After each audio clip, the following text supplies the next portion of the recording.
Chapter 20, Example 4. In January 2011, Yahoo surveyed 2,400 U.S. men. 1,224 of the men identified themselves as the primary grocery shopper in their household. Estimate the percentage of all American males who identify themselves as the primary shopper. Use a 98% confidence interval. So first we're going to check the conditions.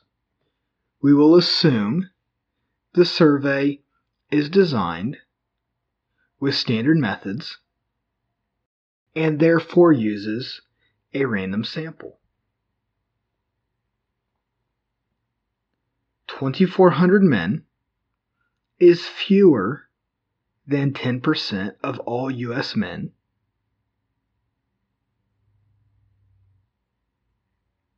and 1,224 men were primary shoppers, and 1,176 were not.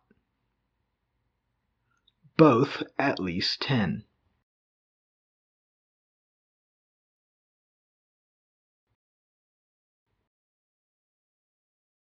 The conditions are met. I will use the normal model for a 1 proportion Z interval.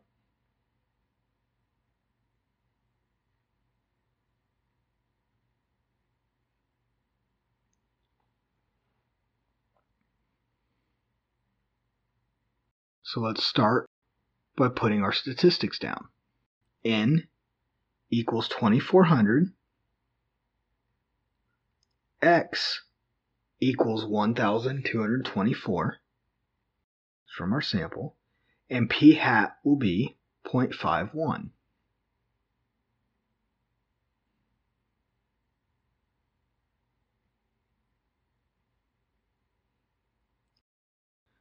So when we calculate the ME, I'm not going to put all the work here, but it comes out to be 0.023738. At this point, we know how to find a margin of error. Ultimately, you can use technology to calculate all of this. So, our 98% confidence interval will be 0.486262 to 0.533738. Finally, state our conclusion. I am 98% confident that between 48.6%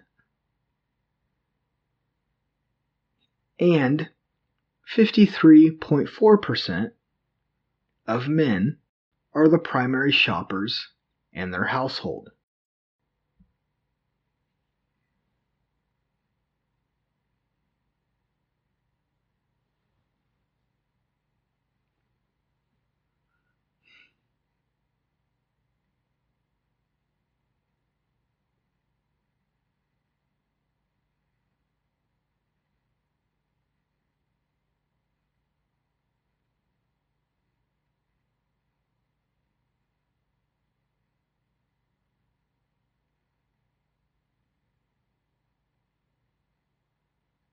A grocery store owner believed that only 45% of men are the primary grocery shopper for their family and targets his advertising accordingly.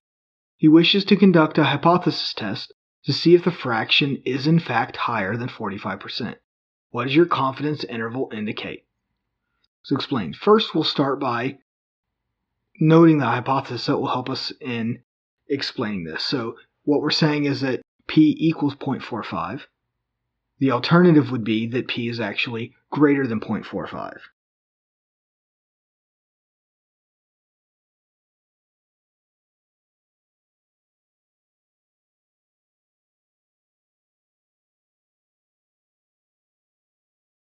So now what does our confidence interval tell us?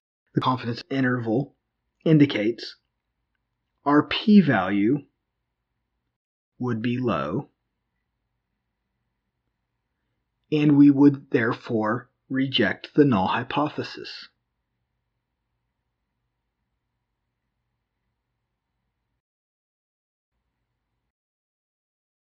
This is because 0.45 is not inside our interval. It seems very unlikely that 0.45 would be the true value then. This would provide strong evidence that more than 45% of men identify as the primary shopper.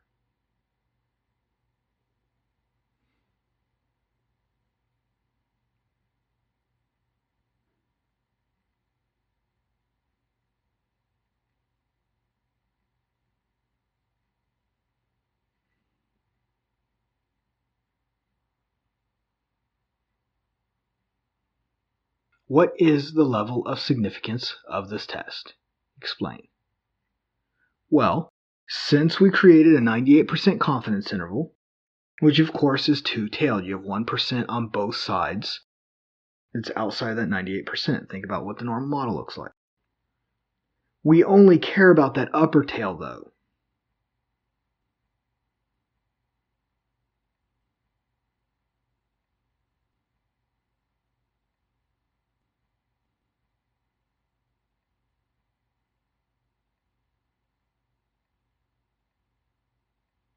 Which means our level of significance, or alpha, would equal 0.01.